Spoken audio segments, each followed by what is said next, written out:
Alright, so we just got off stream watching UFC Apex Fight Night 110, Garcia versus Onama. This is one of those cards where it's like, I'm going to go to sleep tonight, I'm going to wake up tomorrow, and all of this is going to be gone. People are going to ask me about it, or maybe I'll think back to a fight that I watched on this card, and I'll be like, oh yeah, I remember that. That's how that went. And I'll be able to give people recollections on the basis of like the outcomes of these fights as I remember them. But it's going to be very fuzzy by tomorrow morning whenever I do wake up. I want to get right into talking about this card because, I mean, a couple of pretty important things happened. Not anything absolutely groundbreaking, but, I mean, there was definitely a UFC event that happened today, and I think we should discuss it. So join me, my brothers. My boy, Steve Garcia. I've always been super high on Steve Garcia. If you've been following this channel for a little bit, I love him. I don't just like him, I love him. Steve Garcia has been one of my, like, highest profile fighters on my radar for a little bit. I'm very glad for the fact that he was able to get this opportunity to compete on a main event so that he could get a finish and do what he does in the first round. He's a first round finisher, and this performance was able to be blasted on a loudspeaker because he was headlining a Apex event. This is a perfect setting for him to showcase his abilities too. We were talking about it in the chat. It was like David Onama was attacked by a man that was composed of 1,000 bees. And they just walked down David Onama. Didn't allow Onama to achieve any level of success in this fight. Steve Garcia was in there doing whatever he wanted. There's really not much to talk about other than Steve Garcia is super aggressive. His boxing and fundamentals as far as the striking go are amazing. He is long so he can integrate kicks where he does see them fit. He has D1 finishing instincts, this guy does. We didn't get a sleepy KO, a Golden Freddy suit KO, anything like that, but we did get a very good fight for as long as it lasted. David Onama was a donor of a KO to Steve Garcia, but that's not really a slight in the skill of Onama. Onama, who matched up pretty well against Steve Garcia in terms of physicality. Steve Garcia just looked massive in there, dude. It's hard to believe that this guy actually is a featherweight at times. Seems like it's a pretty gracious weight cut, too, with how he'd be moving inside of the cage. Never really seemed to have a problem with it. Comes in at 146. Fights well every time. First round finishes are what you can expect from this guy. On pretty much every single occasion.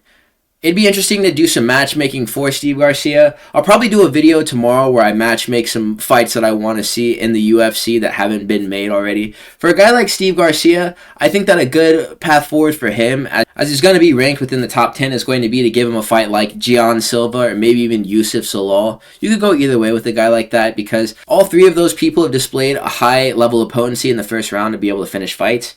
If you make a matchup with any of those three fighters with each other inside of the UFC octagon, you're guaranteed a fireworks outing. So that's what I would like to see. Something like a Gian Silva matchup. I know it's kind of incremental changes. And with a performance like that, he may even be ranked one spot ahead of Gian Silva, despite the fighting nerd type. They might just keep him at 11 and have him fight with number 10, if that's what the future actually does hold. But in any event, I know he wants to fight for titles. He had called out Max Holloway after he beat David Onama and was like, yo, I want to try for the BMF belt.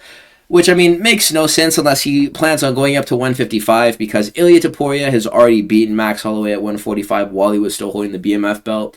So lineally, that is the 145 BMF champion. That was kind of a silly call out. I mean, with Steve Garcia, he's going to, unfortunately, probably have to take a long road to UFC Undisputed. So Zalal is a teammate of Onama. They could let Yusuf try to play Avenger for this outing. They could give him a fight like Arnold Allen as well. That could be cool.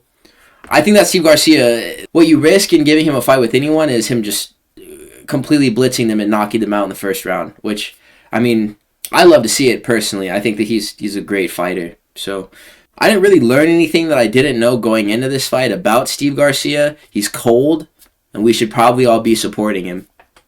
Alright, so this fight, right? And I mean, dude, I have no agenda, right? I'm not even gonna like play in the weeds and be like, okay, well, I mean, Waldo Cortes Acosta took an eye poke a week after the heavyweight champion took an eye poke and could no longer continue in his fight against Cyril God. I don't think that it's fair to say those two things because we're playing in realms of relativity, and I don't really like doing that. I mean, I do like talking about nuanced things and subjective points, but this is literally discussing like how humans react to feeling certain pains. There's no way to say that, even though it did appear Waldo Cortes Acosta's eye poke it was like swiping with the nail going through the eye as they were changing angles. And Waldo Cortes Acosta's eye visibly showed a lot of damage. There's no way to say that one of those was worse than the other one. And my take on this whole, like, oh, Tom Aspinall quit because he took an eye poke off of Cyril Gahn, is whenever a foul is committed, it is completely within your right to waive off the match and to take a no contest because a foul was committed. It's nobody's fault. Accidents happen in the cage. I genuinely am not under the impression that, like, Cyril Gahn is like this dirty fighter who made it so, oh yeah, I'm gonna just do as much illegal stuff as I can. I don't think it was like that at all. Out of all of the 3 different cardinal sins that you can pull off inside of the cage, behind the head shots, nut shots, and eye pokes, I think that behind the head shots are most of the time most liable to be judged by watchers. Whenever people are complaining about back of the head shots, they're like coherently protesting the fact that they're getting hit on the back of the head, which, I mean, if it makes this much sense to you, then, like, why not just keep fighting? But even still, dude, it's disorienting. There's a reason why those types of strikes are illegal. But as far as, like, eye pokes and nut shots go, I mean, we're all dudes who watch MMA. We know how bad nut shots hurt. If you've been poked in the eye as well, we know how uncomfortable it can also be to get, like, an eyelash caught in your eye as well. So, I mean, to be critical of those types of things, I think that it's not really fair to do. But there is something to be said about the fact that Waldo Cortes Acosta did continue to fight after he got eye poked. This fight started with Ante Delija coming out with a far more tentative approach than he took against Marcin Tybura. I said that his key to victory was going to be to blitz, and he just kind of inched Waldo Cortes Acosta against the cage. Waldo Cortes Acosta was able to clinch with Ante Delija, and he was able to control him in the clinch. There was some spacing that was created between Ante Delija and Waldo Cortes Acosta. Ante Delija shoots a double leg takedown, which ends up failing up against the cage. There's even more space that's created. Ante Delija just kind of goes for broke and starts shooting crazy combos at Waldo Cortes Acosta up against the fence. Waldo Cortes Acosta gets poked in the eye, and there's like this mock finishing sequence that gets prompted from there. Acosta looks like completely incapacitated by the strikes that do land. It was pretty abrupt though, and he was grabbing his eye, even protesting the stoppage, saying that there was an eye poke, even after like Mark Smith, who was the only guy in the octagon officiating at the time, waved off the fight. And I mean, he didn't wave it off, and this is like the big detail here. He kind of stopped it, and Ante Delija preemptively started celebrating, and then Mark Smith was like, hold on, I'm going to go check the footage and make sure that that was like legit, right? And he ended up seeing the eye poke on the tape. It was pretty bad, man. Waldo Cortes Acosta was given some time to rest, and he ends up getting back out there, and within like 30 seconds, I'm in the stream talking about, you know, it'd be kind of justified if Waldo Cortes Acosta did win this fight now. It'd be lit, low-key. It'd lock me in if he knocked out Ante Delija right now. And just as I finished that sentence, and we watched for about 15 seconds after I'd said that, blessed overhand. Waldo Cortes Acosta lands an overhand from heaven, not from hell, from heaven, and it knocks out Ante Delija. Follow-up shots put the guy completely out. Waldo Cortes Acosta, real come-from-behind type of victory here. He gets the first round TKO. Again, I really never had an opinion up front about like Tom Aspinall, whether or not he quit. I don't really care. I don't really care. If I could be honest, I do not care, because I just really want to watch fights. And I feel like no matter what we discuss after the fact, a reality is that we lost out on watching what was going to be a really good fight. Something that I can rejoice in the fact of is that Ante Delija will not be a guy who causes a logjam in this division in the future by losing to Waldo Cortes Acosta, because Tom Aspinall is on record saying that he wouldn't have fought him for his title if they did make it to the point where it made sense for them to fight each other.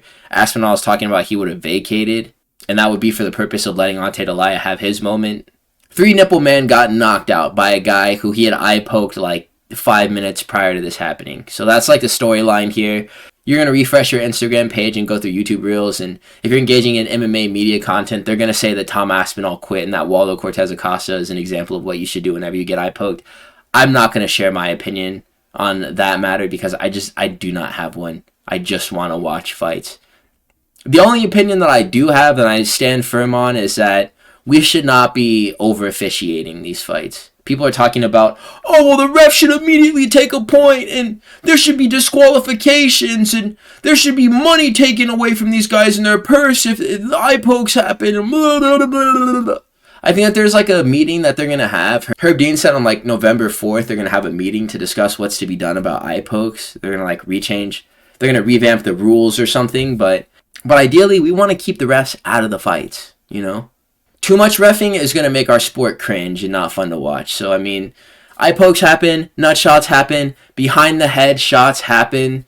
We deal with them accordingly on a case-to-case basis, just as we always have. And that's my 2 cents. So, I mean, Waldo Cortes Acosta did win via round 1 TKO here against Ante Delija, snuffing out one of the only foreseeable title contenders that we had at the heavyweight division. Boo-hoo, I guess, you know? It was a cool clip. There was no cool clip produced from this fight. Jeremiah Wells, we were making jokes in the chat talking about how this guy kind of looks like Martin Lawrence from Bad Boys, but like hella buff. Themba Gorimbo, I don't know why they keep on trying to make us like Themba Gorimbo, because he's just not fun to watch. This guy came out with a grappling heavy plan, and like it was working in the early going in the fight.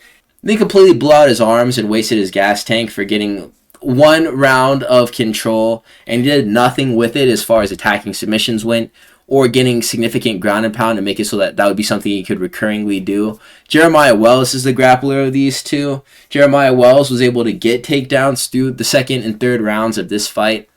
But the thing that Jeremiah Wells was doing was he was valuing submission over position and just losing control of these opportunities that he had to score ground and pound so that he could actually cement his lead in the fight. He won round 2, and he won round 3, but they were kind of by the skin of his nuts, and they didn't really need to be that close. Themba Gorimbo was able to scramble sometimes and get to top positions, but these guys both have a collected fight IQ of like 5, and so they were both scrambling and just losing their positions and advantages over each other until I couldn't even tell who was really winning. This fight was horrible to watch. Both of these guys, they gained and lost momentum doing the same things, and it was painful.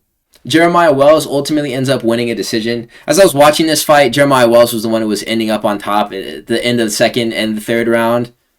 And even the first 2, Themba Gorimbo was able to control Jeremiah Wells for like 4 minutes and 45 seconds.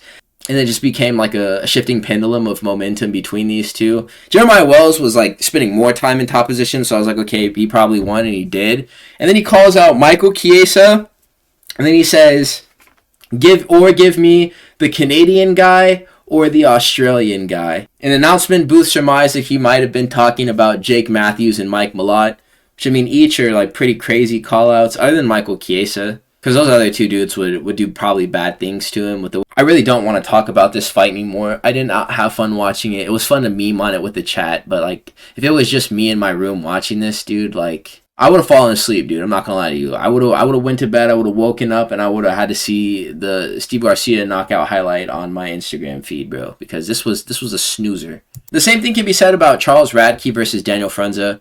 Charles Radtke came out with Bilal Muhammad in his corner. There was a lot of star power in the Apex tonight because we had Bilal Muhammad in the corner of Charles Radtke.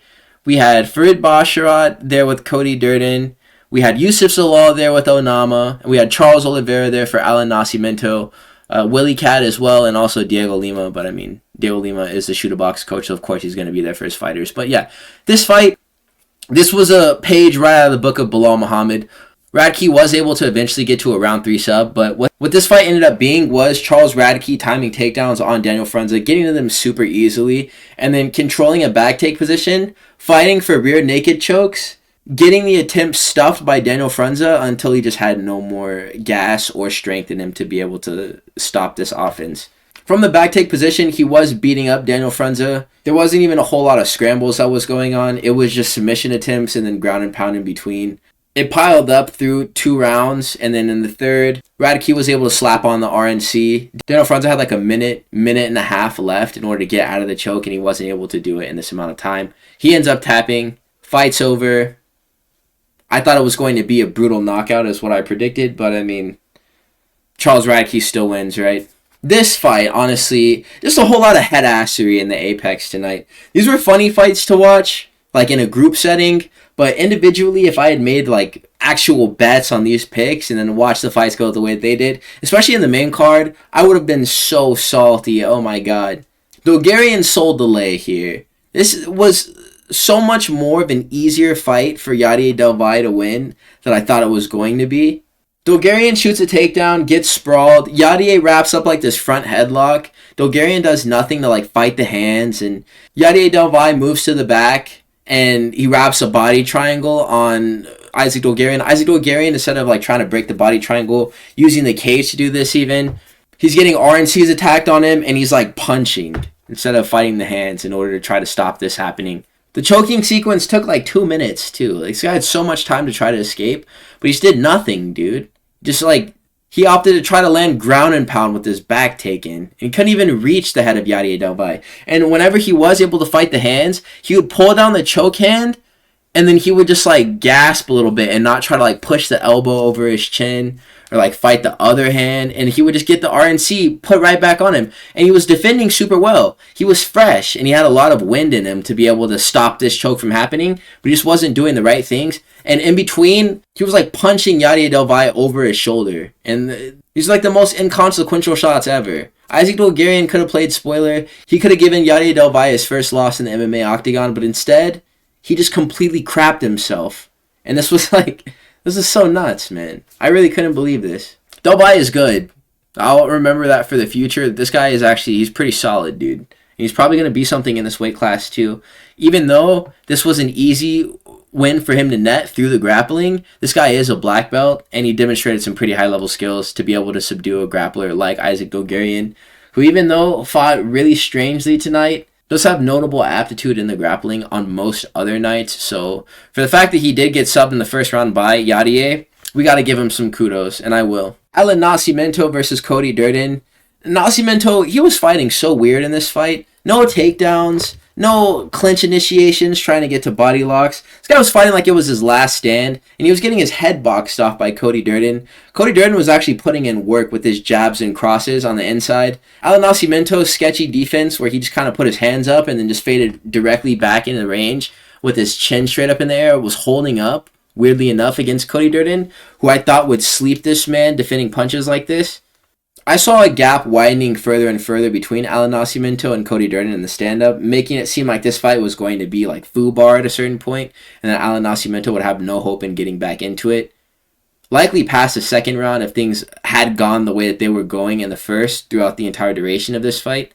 Allan Nascimento was still scoring on Cody Durden, but his output was not there, and he was definitely getting like, it almost felt like he was getting doubled up in strikes in this fight. For every single one good shot Allan Nascimento was landing, Cody Durden had like a full extended combo to respond with, and he was going first to Cody Durden. I thought like Cody Durden was about to slide for himself in this like loss streak that he had been on. But Allan Nascimento, he got a read on the counters. He ends up throwing a lead elbow off of a strike that Cody Durden misses. Cody Durden gets sliced by this elbow and it drops him. Immediately, Allan Nascimento jumps on the front headlock, wraps up an anaconda, finishes the sub. There was a lot of things that were working for Allan Nascimento in this fight. We had Charles Oliveira, Diego Lima, and also Willie Cat, Daniel Santos being there too. This fight was at a catch weight because it was short notice for Cody Durden, so Allan Nascimento didn't actually have to get to 125, so he had 5 pounds to play with. It's likely that Allan Nascimento wouldn't even have made 125 with his track record at flyweight and constantly missing weight on the scales. And this was a short notice fight up against a guy who's on a loss streak. So, I mean, there was a lot of things that were working for him. It's kind of like the perfect storm for Allan Nascimento. I'm glad that I'm vindicated in predicting that he would have won this fight because he did. So, I mean, kind of sad for Cody Durden, though, because he did look pretty good in this one. I just don't think that it was smart for him to have taken this as a short notice fight up against a guy like Allan Nascimento. So it's not a favorable matchup for him. Cody Durden still has a place at flyweight because, I mean, like I said, he was doing really good, but he needs to be fighting down. No more surging prospects, man. Like, just chill out. All right, now we're on to the prelims. Other than the Waldo Cortes Acosta fight and then Steve Garcia in the main event, there was no knockouts or technical knockouts that were scored by any fighters on this card.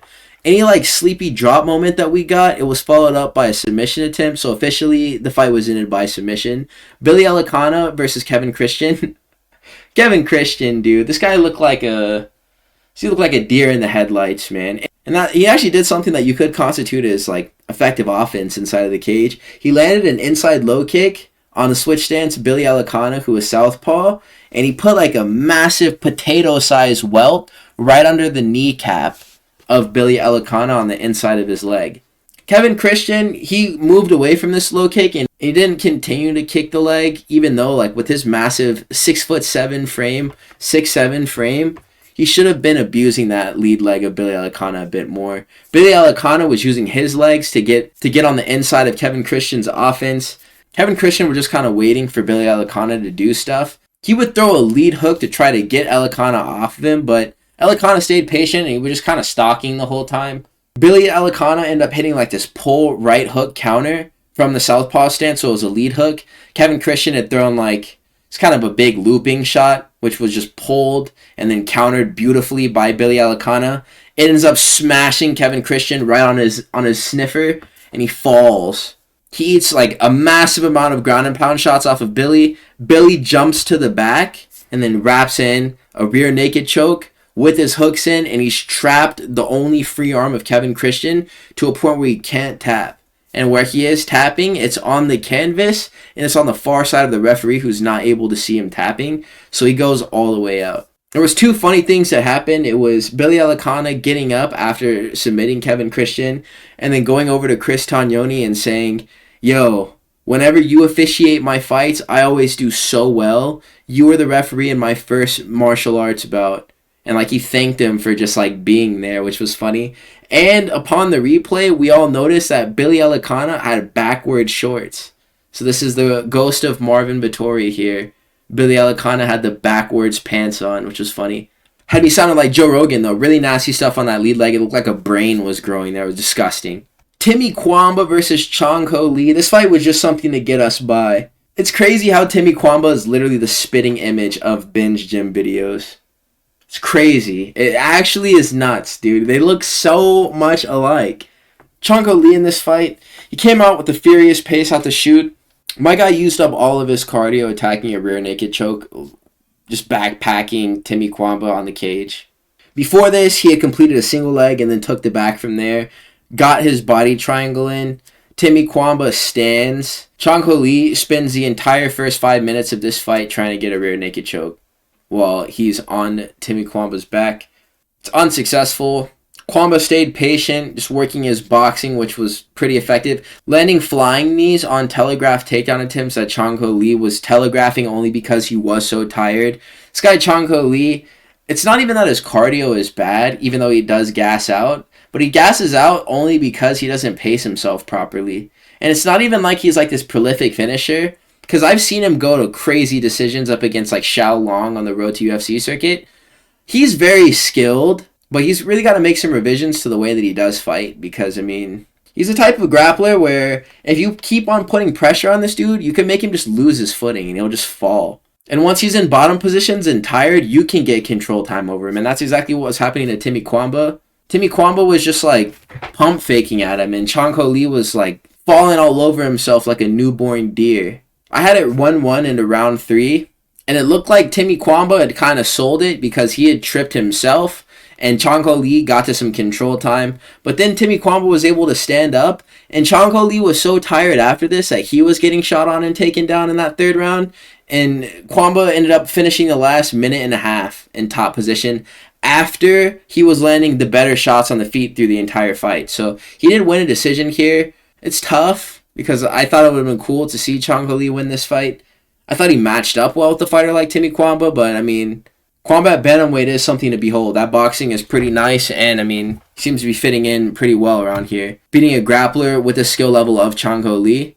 Yeah, now this, I mean, this is just going to make me cry, dude. Donte Johnson versus Sedriques Dumas. Sedriques Dumas, dude, like, I don't even know what we do from here. I'm just expecting to see the UFC roster watch post the tweet, man. The fighter removed, Sedriques Dumas. Because, I mean, what do you even do with him from here? Maybe they give him another chance in good faith. But, I mean, the game plan just kind of went out the window as soon as Donte Johnson got locked in the cage with Sedriques Dumas. Sedriques Dumas, it looked like he might have tried to stand and bang with Donte Johnson and get a knockout. Throws a teep kick. Looks pretty strong. Dante Johnson inches him off on the cage. Sedriques Dumas kind of laterally moves off of the cage and then shoots a double leg on Dante Johnson and completes it. Alright, cool. We're grappling now. It looks like he's going to be able to control Dante Johnson. Johnson ends up getting back to his feet, and whenever they start exchanging, Sedriques Dumas doesn't like any of that offense at all. He's shelling up, eating some crazy uppercuts that are splitting his guard right in half. Sedriques Dumas then decides that it's going to be a good idea to start throwing exclusively spinning attacks. And whenever I say exclusively, Sedriques Dumas literally turned into a Beyblade during this fight. Like, he just only spun. It was ridiculous. Dante Johnson was using these spins in order to time his own wrestling offense, and like he was taking down Sedriques Dumas. And once he started losing that game, I was like, okay, we're kind of done here. Sedriques Dumas knew it himself too. Even on the ground, he was doing like somersault up kicks, it just looks so goofy. Dante Johnson cooked my boy. He absolutely cooked my boy. I don't know what type of position Dante Johnson played in football, but whatever he was on the field, like a fullback or something, it was probably scary to see him shooting through the 2-hole like while carrying the football. Or if he was like on the defensive line or something, it was probably scary to be a quarterback and to see Dante Johnson like hitting a crazy walk down on you. Looks pretty chiseled at middleweight as well, if I do say so myself. Even at 5'8", this guy looks like he's cut from... This dude looks like a gold nugget. Or like some other sturdy earth metal. Like just like a big ol' like chunk of it. In one of these wrestling sequences in the second round, Dante Johnson forced Sedriques Dumas to make like an error in scrambling, and he ends up getting caught in like a guillotine, right? It really looks kind of like an anaconda though. It's like some modified guillotine. Sedriques Dumas is like preemptively tapping. He's hitting like one of these numbers, like waiting for the choke to get like cinched in so that he can like fully start tapping instead of fighting the hands. DC was critical of his lack of submission defense, but clearly didn't want to be in there with Dante Johnson, and I mean, it's hard for any of us to say that we would have wanted to be in his shoes either. Granted, that was a set of circumstances that we were dealing with. Dante Johnson is scary, dude. He's also a pretty good dude because he came out in the post-fight and he was talking about how, like, we should cut Sedriques Dumas a break because, I mean, he's just a guy. That's pretty much it. He's just a guy, and, like, yeah, he's doing the best he can, so we should all stop being mean to Sedriques. And that's pretty much been what I've been saying this whole time, so... Hey, I see you eye-level Dante Johnson. I think you're a good dude, and I'm going to be rooting for you in the future. Ketlen Viera versus Norma Dumont at women's bantamweight. Jose Aldo was spotted here. Jose Aldo was in the corner of Ketlen Viera. Ketlen Viera did not win this fight, though. And that's just because Norma Dumont was putting in more work on the feet. Effective striking is one thing, but man, Norma Dumont, her grappling is like not very good. Her grappling is just something to get by, like binge gym videos. It was sufficient in keeping her from getting choked. And that's pretty much all she really needed out of her grappling bag because Ketlen Viera didn't really have any answers for her on the feet. And she didn't have the stamina to be able to repeatedly try for these submission attempts as she was getting takedowns in all the different rounds. And she gassed out to the point where she couldn't even hold Norma Dumont down for any significant portion of the third round. Norma Dumont was getting tired too, yeah, but I mean... She knows how to win decisions. She's not a good finisher by any stretch of the imagination, Norma Dumont, but she can beat these women by decisions pretty soundly. So as Ketlen Viera attacking submissions through the first round, she didn't get to any of them, but she won because, I mean, there were just more activity out of Ketlen Viera versus Norma Dumont since a majority of this round was spent on the ground, Norma Dumont defending subs. In the second round, Norma Dumont was opening up in the striking, and she won that round over Ketlen Viera. And then in the third round, Ketlen Viera wrestles early, isn't able to hold Norma Dumont down on the ground. Norma Dumont gets up, and then she just outstrikes Ketlen Viera until the final bell and wins the decision that way. It's pretty much all there is to tell. Marco Tulio's fighting next week, though, so, I mean, that's pretty lit. This fight, I mean, was something to get us by. Ardelean versus Monserrat Ruiz at women's strawweight. I mean, dude, it's like... I personally never believed in the Monserrat Conejo rebrand. She took some time off, and, I mean... just got beat up in this fight. This is pretty much what we're used to seeing. It happened by decision. She didn't get finished, so if that's any consolation, then, I mean, there you go. But Ardelean, in the fights where she doesn't get shut out completely, she's able to win fights, and she's able to put up, like, crazy numbers in the striking. I'm not sure what the significant strike ratio is versus the amount of strikes that she's able to just land in general. But she's ending up with like 200 plus strikes up against the opponents that she is able to best in the octagon. It looked like Monserrat Ruiz had something for her at the very beginning because she was landing some really strong offense herself. But once Ardelean started integrating like kicks, and also started wrestling Monserrat Ruiz, and she proved to herself that she would be able to do that. Everything kind of fell apart for Monserrat, and I mean, it wasn't for a lack of trying, because she did all she could to try to get on the inside and win the fight against Alice Ardelean, but it just was unsuccessful, and Alice Ardelean just beats her on output. All 3 rounds, Monserrat Ruiz is getting bloodied up. Alice Ardelean bled a little bit too, but it was nothing in comparison to the type of damage that Monserrat was sustaining throughout this fight, so I mean, the decision here was pretty clear as far as who won. Monserrat Ruiz might actually fare better in a organization that has like an atomweight division, because she seems to be even a little bit undersized for women's strawweight. So maybe that's something in her future. This fight was so weird, just because, I mean, not because I didn't foresee the outcome happening the way that it did. Sakyan Koi, textbook grappling decision. The Korean Tyson is a better grappler than the Korean Khabib. Super funny. But he wasn't without his own moments in the boxing, Sakyan Koi. He was able to land right hands at the very beginning of pretty much each round against Phil Rowe. Ring his bell a little bit, get to the takedown, butter smooth. It was super easy for him to complete. Just grinding Phil Rowe into a paste for 5 minutes, pretty much 5 minutes in each round. Phil Rowe, it looked like he was like geeking up off psychedelics out there, man. Like it literally looked like he was off of a tab trying to get back up to his feet. He wasn't using the cage. He wasn't like framing it all. He was playing guard against Sakyan Ko, but he wasn't really accomplishing anything. He was moving around down there, but there was no way for him to like free himself through all the things that he was trying. Super weird performance. I really don't understand what Phil Rowe was trying to do here. It literally looked like he was off 5 grams of shrooms and like the octagon floor was melting and he was like freaking out about it. I don't know. Maybe it's just that being 6'3" at welterweight isn't that crazy of an advantage unless like you're a volume guy. Maybe just in general, being like this guy who has a really large skeleton and is super tall in each weight class isn't that crazy of an advantage if you're not going to be like a dude who pushes the pace as well. Because your chances of being 30-26 by a 5'10" wrestler at this weight class, if you are going to be one of these dudes who's just tall for no reason, is super high if you're not a volume dude in the striking. If you don't initiate exchanges and go first, you're literally just tall for no reason at welterweight. Like literally just big as hell for no reason. This was one way to get us going. Talita Alencar versus Ariane Carnelossi. Carnelossi is freaking jacked, man. Oh my god, she has a huge neck. Her neck is massive, dude. She's got traps that are like swallowing up her shoulders, dude. Like uncomfortably large, this woman. Talita Alencar was landing single shots. Carnelossi was landing combinations, but Carnelossi doesn't hit really hard at all. She does not hit hard at all for as large as she is. Like, by no stretch of the imagination is Carnelossi able to be imagined as a power puncher. And I'm only saying that as something that I'm surprised by because she looks the way that she does. You'd think that she would actually have something for a woman like Talita Alencar. She's got a little bit of muscle mass herself, but Talita Alencar seemed like she was far and above hitting harder than Ariane Carnelossi. The only success that Carnelossi was able to find in this fight was in the leg kick offense that she was able to employ against Talita Alencar.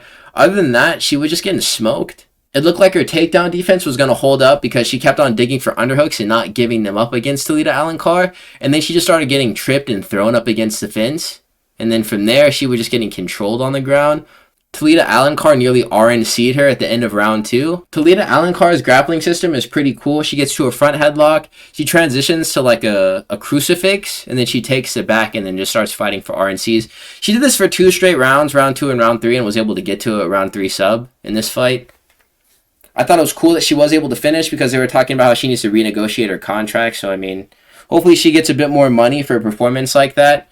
Her trajectory through the division is going to be like this way. She's very good grappling. Her striking looked like it was coming a bit further because she was able to hurt Carnelossi in the second round of this fight too. I mean, it was something to do. I don't really like these WMMA prelim openers, especially not on the Apex, but I mean, set the precedent for the rest of the night. If you thought that Onama versus Garcia was cool, you better hold your horses. We're going to be back next week with Gabriel Bonfim versus Randy Brown in the main event.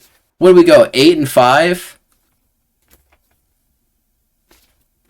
We're at the point now where it's like, I don't really care about like going negative at least. I mean, I know ball, dude. I'm never just going to go negative, like straight up. I think it's been at least like a month and a half since that's happened. And before then, it had been like 3. So, I mean, that's not something that I'm ever going to be known for, is having takes so bad or picks that are so ass that we're like consistently in the negative, dude. 8-5, I'll take it. That's all right. It's okay. Only 1 Golden Freddy's KO. Nobody's been put in that suit. But that doesn't mean that we can't try again next week, fellas. I appreciate all of you guys supporting the channel content. Please do like, comment, and subscribe if you made it to this point in the video. I will have, of course, another upload for you tomorrow. So I will catch you in that one. Peace out. And good night to you all.